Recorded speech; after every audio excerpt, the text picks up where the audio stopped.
I'm Teisha Bader with the JBS News Update for Tuesday, July the 21st, 2015. U.S. Secretary of Defense Ash Carter met today with Israeli Prime Minister Benjamin Netanyahu at Netanyahu's office in Jerusalem. The two leaders met for approximately 2 hours. Carter yesterday met with Israeli Defense Minister Moshe Ya'alon, with whom he also toured Israel's border with Lebanon, where Israel deals with threats from Iranian-backed Hezbollah. After taking part in a security briefing near the border, Carter told reporters Hezbollah is sponsored, of course, by Iran, which is why the United States will continue to help Israel counter Iranian malign influence in the region. Israel is Carter's first stop on this Middle East visit to reassure American allies in the wake of the Iranian nuclear deal. He next heads to Jordan and then Saudi Arabia. And closed-door briefings on the Iranian deal begin tomorrow on Capitol Hill. Jewish organizations have expressed their great concern over the deal, and the Anti-Defamation League sent a message to members of the House and Senate yesterday, asking them to carefully review the deal and be sure to ask the tough questions. The ADL urged Congress to reject any deal if they do not get satisfactory answers to key questions that would, quote, decrease the likelihood Iran will become a nuclear weapons state. B'nai B'rith International echoed the sentiment and also expressed its frustration over the United Nations Security Council's unanimous vote endorsing the deal yesterday, which B'nai B'rith said undermines the review by Congress. The organization said that under compromise legislation between the U.S. administration and Congress, lawmakers have 60 days to review the deal, and that submitting and passing it at the UNHRC, quote, contradicts the spirit of this compromise arrangement.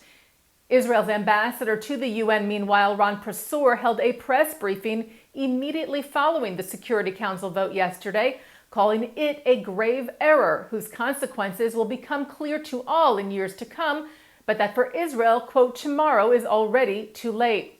Prosor said if the international community refuses to see this as a tragedy, that is a grave strategic error. But if it is aware of the tragedy and it still chooses to pursue this dangerous path, that is a catastrophe.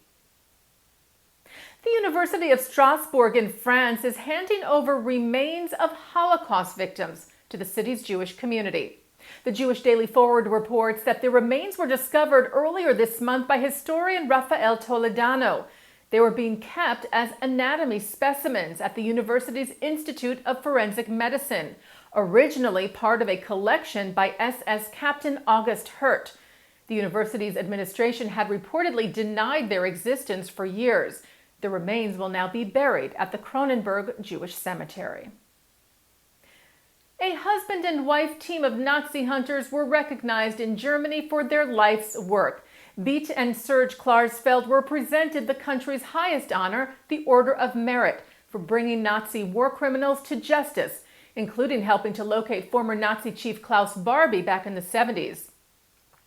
Upon accepting the award, Serge Klarsfeld, whose father had been killed in Auschwitz, said the spirit of their work had always been, quote, in search of justice for the victims and never out of revenge. An American fighter pilot who became a hero in Israel's War of Independence has died.